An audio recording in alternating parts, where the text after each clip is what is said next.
Сәлеметсіздер ме оқушылар? Бүгінгі сабағымызда шеңберге жүргізілген жанаманың қасиеттері тақырыбы бойынша есептерді шығарамыз.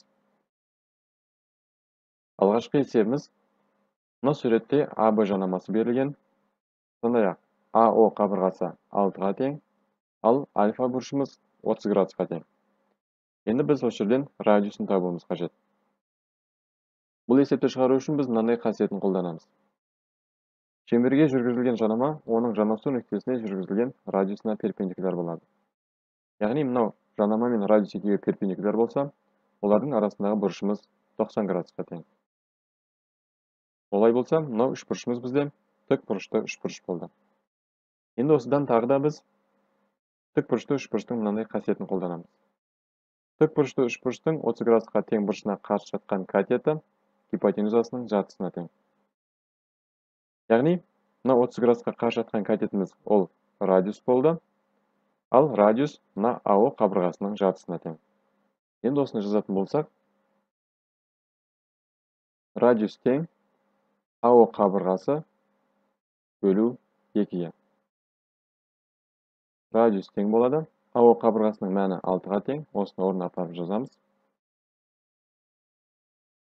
Сонда 3-ге тең болды. Жауабы, мына жердегі радиусы 3-ге тең болды. Келесі есеп, H және M нүктелерінен центрі O болатын шеңберге жанамалар жүргізілген. F, K және P жанасу нүктелері. HK және MK кесінділерінің ұзындықтары сәйкесінше 2,7 және 3,2 екені белгілі. HF және MP кесінділерінің ұзындықтарының қосындысын тап. Мына суретке назар аударыңыздар, және де біз бұл жерде мынандай қасиетін қолданамыз. Бір нүктеден шеңберге жүргізілген жанамалардың кесінділері тең болады. Яғни бізде H нүктесінен мына шеңберге HF және де HK деген екі жанама жүргізілген. Олай болса, бұл жердегі HF және де HK кесінділері өзара тең болады. Осыны жазып алайық. HF тең HK. Енді екінші нүктеміз ол бізде M. Осы M нүктесінен MK және де MP жанамалары жүргізілген. Демек, бұл жерде де MK мен MP екеуі өзара тең деген сөз. MK тең MP-ға.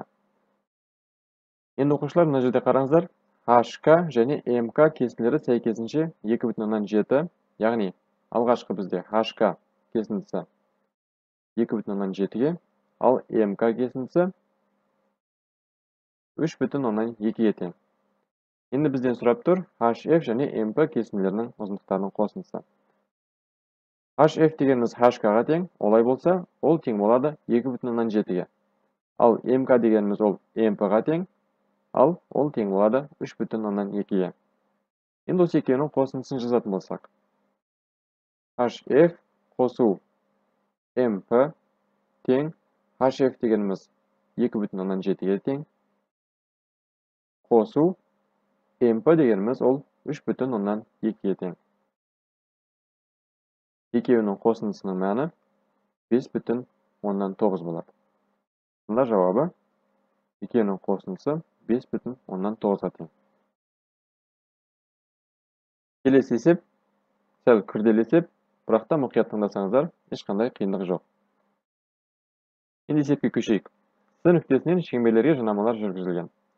D, E және F жанасу нүктелері. С және F кесінділерінің ұзындықтары сәйкесінше келесі өрнектермен анықталады. Яғни мынандай өрнектермен CD және CF кесінділері анықталады екен. Енді CD кесіндісінің ұзындығын тап деп бізден сұрап тұр. Бұл есепті шығару үшін келесідей қасиетін қолданамыз. Бір нүктеден шеңберге жүргізілген жанамалардың кесінділері тең болады. Енді мына суретке мұқият қараңыздар. С нүктесі арқылы центрі O болатын шеңберге, яғни мына үлкен шеңберге CD және CE кесінділері жүргізілген. Яғни бұлар жанамалар бізде. Енді қараңыздар, CD мен CE екеуі өзара тең, мына айтылған қасиеті бойынша.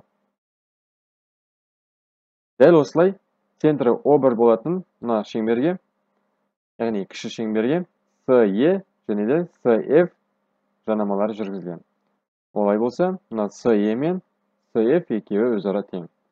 Енді қараңыздар, мынау SE екеуіне де ортақ болып тұр. Демек, мынау S-ді тең болады SE-ға, ол тең болады SF-ға. Енді осылар жазайық. S-ді тең болады SE-ға, ал SE тең болады SF-ға. Осы жерден біз екеуін теңестіретін болсақ, S-ді тең болады SF-ға. Осындағы S-ді мен SF-тің орнына мына жерде көрсетілген өрнектерді жазамыз. S-дінің орнына біз жазамыз мындағы X, жақшаның ішінде X азайту 1-ді. Тең болады. SF-тің мәні ол X азайту 5-тің квадраты қосу 2.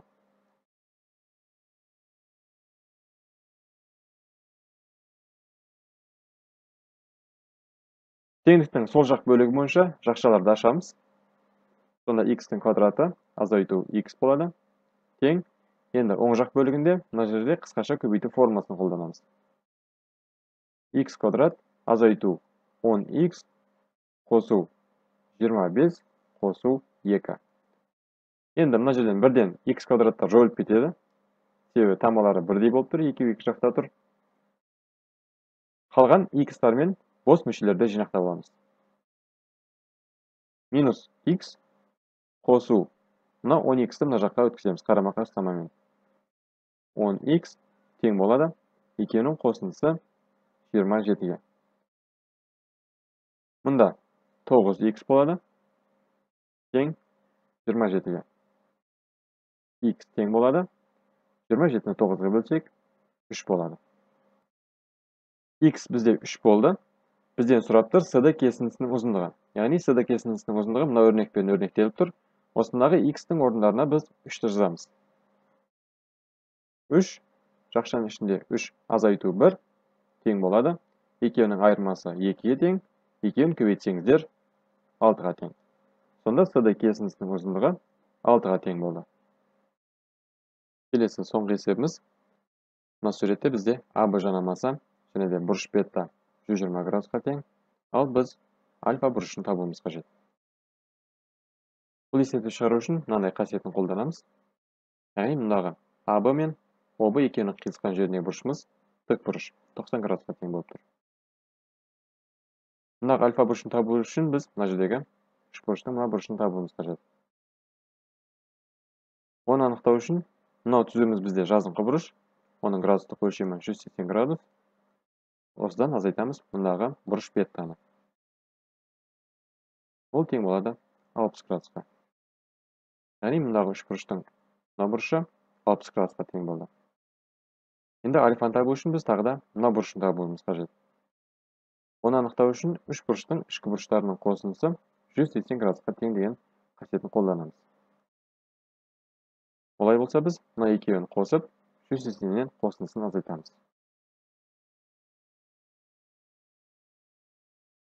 Бұл тең болады 30 градусқа. Мына жерге 30 градус жазып қоямыз. Енді тағы да мынау түзуді қолданамыз. Бұл түзу жазыңқы бұрыш, оның градустық өлшемі 180 градус.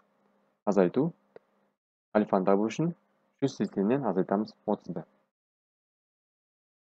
Ол тең болады 150 градусқа. Жауабы альфа тең 150 градусқа.